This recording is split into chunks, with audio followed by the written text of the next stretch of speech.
Olá pessoal, vamos para a nossa aula de revisão. Não se esqueça que nossa prova será amanhã às 8 horas, tá bom? Acompanhe todos aqueles requisitos passados para vocês como orientação. A nossa aula de hoje é sobre as camadas da Terra, é um assunto que nós já vimos faz tempo e vamos estar revisando novamente. Então, nós sabemos que a Terra ela possui 4,6 bilhões de anos, não é isso? Com o passar do tempo, a Terra foi se esfriando e adotou o aspecto original que nós conhecemos hoje. A camada superficial, que é a crosta terrestre, foi tornando mais sólida e o seu interior continuou ainda muito quente, que é o núcleo. Vamos conhecer posteriormente. Então, quando falamos das camadas da Terra, nós sabemos que são 3. Imagine aí um ovo, por fora aquela casquinha é a crosta, a parte branca se chama o manto, e a gema, que é a parte amarela, nós mencionamos como se fosse o núcleo. A crosta terrestre é a camada superficial, que se encontra logo afora, e ela é uma camada sólida. O manto, ela é formada por substâncias ricas em ferro e magnésio. Também ele é aquecido. E o núcleo, ele é super mais aquecido, é uma camada extremamente quente. E ele se encontra na parte interna, no interior da Terra. Quando nós falamos da crosta terrestre, não podemos esquecer de mencionar sobre as placas tectônicas. Vocês aprenderam que as placas tectônicas são rochas que se encontram em movimento, não é isso? E elas podem se deslocar em diferentes velocidades, podendo colidir. E essas rochas, elas são formadas de minerais. Quando essas placas se chocam, elas se afastam, elas podem estar causando o que nós conhecemos como os terremotos, as erupções vulcânicas, os maremotos e etc. Também temos um fenômeno que nós não podemos deixar de mencionar, que é o vulcanismo. Vulcanismo é um fenômeno natural que muda para sempre a estrutura do ambiente. Tá? Vamos falar um pouco sobre a atmosfera. A atmosfera é a nossa camada gasosa que envolve a Terra. Ela envolve, ela protege, ela impede que raios, cheguem até a nossa superfície. Tá bom? Também temos a hidrosfera, que é aquela camada formada por água, e por vida também. Corresponde à parte do planeta onde tem vida. Os seres são importantes para garantir a vida no planeta. No planeta temos 2 tipos de seres vivos. 2 tipos de seres. Os seres bióticos, que são aqueles que têm vidas, e os seres abióticos são aqueles seres que não têm vida. A união desses 2 seres forma um ecossistema. Então, a hidrosfera, para relembrar, é a camada da camada de água da Terra, onde encontramos os 3 estados: sólido, líquido e gasoso. Não se esqueça que essas palavras têm um significado. Hidro quer dizer água, bio quer dizer vida. Então fique bastante atento para diferenciar cada camada. E agora vamos passar para o nosso próximo conteúdo: movimento do universo. Foi um conteúdo bastante discursivo, vocês fizeram observação, foi maravilhoso. Então, o movimento do universo não é uma coisa 100% certificada. Por quê? Porque depende do movimento de rotação da Terra.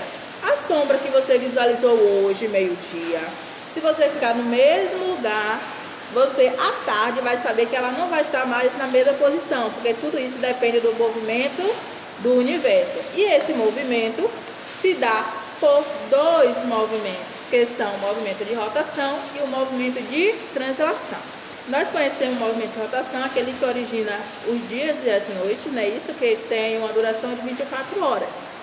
E a translação, que origina as estações do ano, que dura um ano, que são 365 dias a 366, se for ano bissexto. Olha só, a rotação do planeta começa do oeste para o leste. E já o movimento aparente do Sol ele acontece de modelo contrário, do leste para o oeste. Veja aí a imagem e observe que tem uma diferença de fuso horário. Observe aí as sombras em horário distinto de manhã, meio-dia e de noite ou à tarde. Isso aí, tudo isso é explicação de como acontece esse movimento da Terra. E agora vamos para o nosso último conteúdo de ciências da nossa revisão. Vamos relembrar um pouco sobre o sistema solar. Quando nós falamos do sistema solar, nós sabemos que o sistema é um conjunto de seres. E esses seres formam o nosso sistema, que são 8 planetas, não se esqueçam, satélites naturais, asteroides, meteoros, cometa. Temos ainda os planetas anões, né? Que você sabe que tem um diâmetro menor. Tudo isso ele fica em quê? Em torno do Sol. Esses elementos são que compõem o sistema solar. Os planetas são átomos que sem luz e nem calor. Já os asteroides são blocos rochosos que ficam girando em torno dos planetas.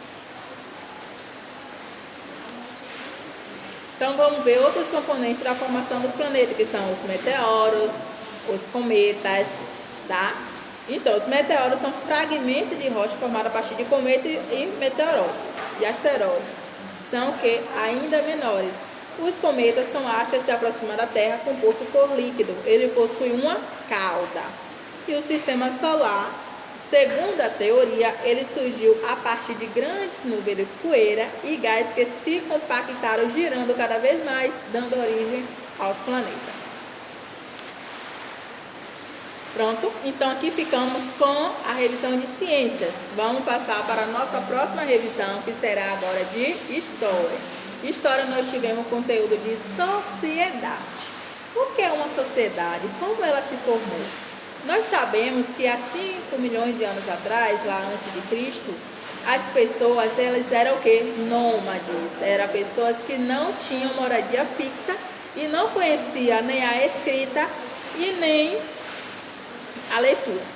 Com o passar do tempo, essas pessoas migraram, né? Isso, saíram de suas cavernas, se adaptaram e foi conhecer a Mesopotâmia. A Pró já explicou para vocês que a Mesopotâmia era uma área que ficava um rio e dali eles conseguiam obter os seus alimentos. Sempre as pessoas viveram em grupos, por isso nós somos chamados de grupos sociáveis, não é isso? Seres sociais, tá? Quando, a partir desse momento que eles migraram para a Mesopotâmia em grupos, houve a necessidade, através de casamentos, através de formação de família, deles se separarem. E ao momento que eles foram se separando, eles tiveram duas formas de propriedade, deixando a propriedade coletiva, onde todas as pessoas tinham uma propriedade que eles cultivavam, plantavam, colhiam e dividiam por igual para todos, passando para a propriedade privada. O nome privado quer dizer o quê? Único, é seu, outra pessoa não manda. Lembra que nós tivemos isso em sala e nós demos bastante exemplo? Por exemplo, agora temos o quê? A propriedade privada. Então, propriedade privada, onde tem um único dono, né? Que ele é o proprietário. E dali pode ter trabalhadores? Pode. Porém, é ele que comanda. Então, fica aí bastante atento nessa diferença. E com o passar dos anos, veio o que? O escambo. O escambo conhecemos como a troca de mercadoria sem interferência de dinheiro. Você dava uma mercadoria, recebia outra, mas o dinheiro não entrava, o dinheiro não interferia. Na verdade, nem existia dinheiro na época ainda. É tanto que tem uma ideia de dizer que o país que nós temos hoje tem uma carência, né, sobre o dinheiro, que nós não temos tanto, é devido que nossos antepassados negaram, né? Ainda tem essa teoriazinha que eu não defendo muito. E vamos agora conhecer o nomadismo. Como nós já mencionamos anteriormente, eram pessoas que tinham passagens de moradias, tá? Não tinha moradia fixa. Pronto. Quando essas pessoas começaram a se separarem em propriedades privadas, houve a necessidade de criar um organizador social. E para isso chegou o quê? A permanência do Estado. O Estado eram o quê? Leis, né? Leis feitas por homens, na verdade, as pessoas que tinham mais poder da época. Não é como hoje, mas tinha aquela que era proprietário e, entre aspas, mandava em seus funcionários, tá? Então aí fica um pouco sobre o conteúdo de sociedade. Vamos agora falar um pouco sobre os meios de transportes. Os meios de transporte, ele foi muito importante e até hoje ainda continua sendo, porque ele nos permite a evolução, né? E diminui a distância entre locais, entre lugares. O transporte marítimo, que foi o primeiro a ser conhecido, permitiu a saída dos europeus do nosso continente. E ele também faz o deslocamento de, além das pessoas, animais, mercadorias e cargas. Não se esqueçam disso. Também possibilitou a invenção da roda, que foi o primeiro transporte terrestre, né, que ele era carregado primeiramente por cachorro, depois foi domesticando os animais, e aí veio outros como burro, cavalo, jegue, etc. Surgiu também o transporte ferroviário, que tornou-se popular através da locomotiva a vapor. A invenção do transporte moderno, que foi o primeiro transporte criado por Calbens. E além disso, ele tem uma extremamente importância sobre os serviços essenciais na infraestrutura e economia de um determinado local. Vamos para o nosso conteúdo de patrimônio histórico. Fique bastante atento nesse conteúdo. Ele é muito gostoso de ser trabalhado. Nós amamos em sala e vamos estar revisando também. Então, quando falamos de patrimônio histórico, nós sabemos logo que são heranças, são patrimônio deixado por alguém para que hoje nós conhecemos. Dizem, né, como fato, que os patrimônios históricos existem desde antes que nós nascemos, e isso é verdade. Eles são bem muito importantes deixados pela sociedade. Quando falamos de patrimônio histórico, não podemos deixar de mencionar que existem dois tipos de patrimônio. O patrimônio material, que o nome já diz, é aquele que pode ser tocado, pegado, levado de um lugar para outro, ou até mesmo construído. E os imateriais, que são aqueles que a gente não pega, mas a gente sente, a gente vê. Vamos agora ver alguns exemplos dos materiais. São as arquiteturas, os livros impressos, né? Temos também as imagens, fotos, todos esses tipos. E imateriais são as danças, que não pegamos, mas vemos. Temos também os mapas, né? Hoje temos o GPS também. Então, para garantir todos esses patrimônios, temos um instituto que ele defende, ele revitaliza, ele garante que para sempre teremos eles protegidos, que é o IPAM, Instituto de Proteção Histórico Artístico Nacional. Lembramos que quando ele é nacional é para toda uma nação, tá bom? E para lembrar para vocês, vamos relembrar novamente sobre tombamento. Lembra na sala, quando a prova mencionou sobre tombamento, que muitas pessoas acharam que era derrubar? Fique atento que tombar não é derrubar, mas sim proteger, cuidar e revitalizar um patrimônio. Se o patrimônio precisa ser tombado, isso quer dizer que ele precisa ser o quê? Protegido, ele precisa ser cuidado, ele precisa ser revitalizado, tá bom? Então por aqui fica o quê? O conteúdo de patrimônio histórico. Vamos agora para a geografia, nossa última disciplina da prova de amanhã. Geografia, tivemos divisão política do Brasil. O nosso país nós conhecemos muito bem, sabemos que ele é dividido em 5 grandes regiões, e nessas regiões é formada por 26 estados e um distrito federal, não é isso?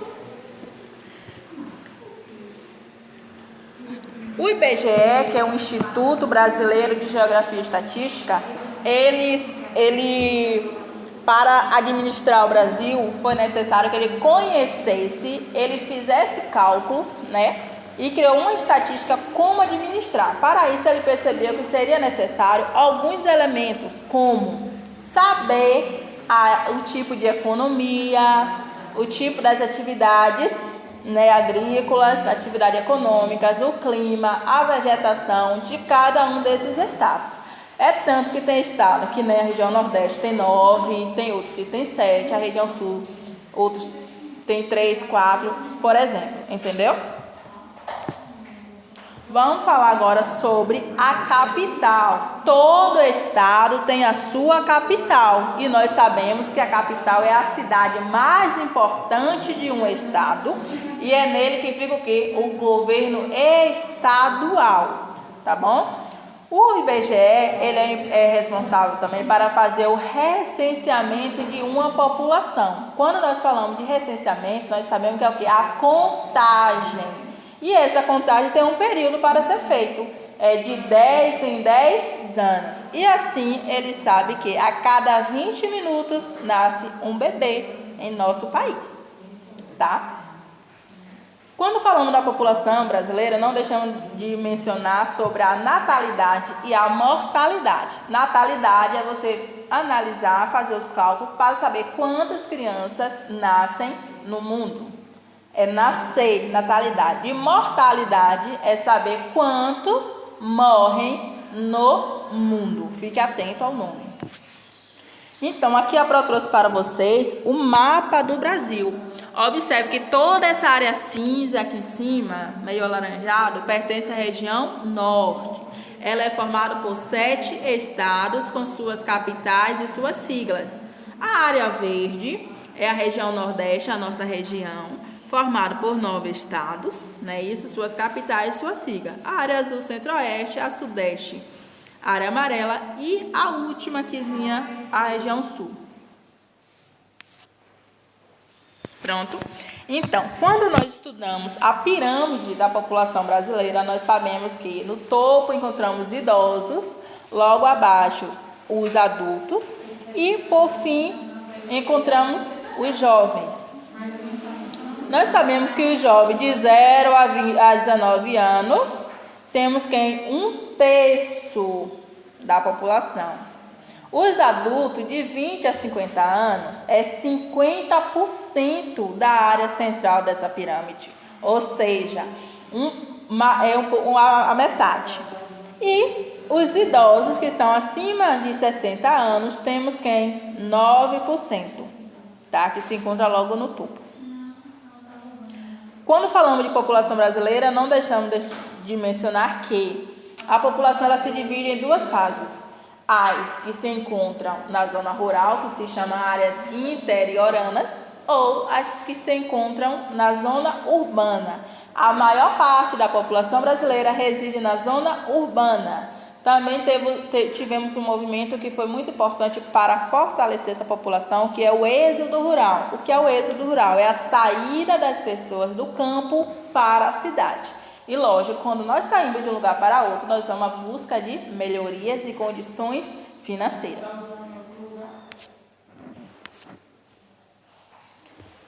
As pessoas têm a necessidade de migrar de seus locais. E por que migramos? Porque eu vou sair do lugar que eu nasci e vou para um outro lugar. Eu vou para outro lugar em busca de melhoria de condições de vida, às vezes fugindo de guerras, às vezes fugindo de uma pandemia, às vezes porque de casamentos, né, e etc. Temos aí vários fatores que influenciam, que contribuem para que as pessoas deixem os lugares onde eles vivem, onde eles nasceram. As pessoas saem de um lugar para outro em busca, né, e para conhecer também através de lazer países como Paraguai, Estados Unidos, Peru, Argentina e etc. Esse movimento de migração, ele é o que? Reverso. Tanto as pessoas saem do Brasil para ir para outro país, quando vêm de outros países para o Brasil. E nosso último conteúdo, vamos ficar com mudanças provocadas pelo crescimento das cidades. Nós sabemos que a cidade ela precisa ter uma infraestrutura física, né, para suportar todos os seus habitantes. Como? Temos que ter mobilidade, uma boa pavimentação, tá? Oferecer qualidade de vida. Então, quando falamos das mudanças provocadas pelas grandes cidades, vem aí vários fatores que são considerados problemas sociais, econômicos e ambientais, como no crescimento da cidade, que são engarrafamentos, poluição atmosférica, desemprego, desigualdade social, falta de moradia e etc. E para poder reverter todo esse quadro, é necessário que a cidade ela procure, implementar políticas públicas. Nós aprendemos em sala que políticas públicas são ações governamentais que são de direitos nossos. Se eu estou precisando de uma moradia, como brasileiro, como pessoa, eu tenho direito a uma moradia. Então, como é que essas políticas públicas vão me ajudar, me dando qualidade, melhorando a minha qualidade de vida para morar em uma cidade? Então, pessoal, por aqui ficamos nossa revisão. Estudem bastante, certifique suas fichas, seus cadernos de revisão, suas videoaulas. Qualquer dúvida, chame no privado da Pro. Não se esqueçam de seguir aqueles requisitos mencionados no grupo. Amanhã, 8 horas, você deverá ficar tranquilo, apropriado na sua mesa, seu caderno com o cabeçalho pronto, lápis, borracha e caneta se necessário, um copinho de água se caso você for beber, tá? Não se esqueça que você não pode levantar. Está com dúvida? Levante a mão. Até amanhã. Bons estudos, tá?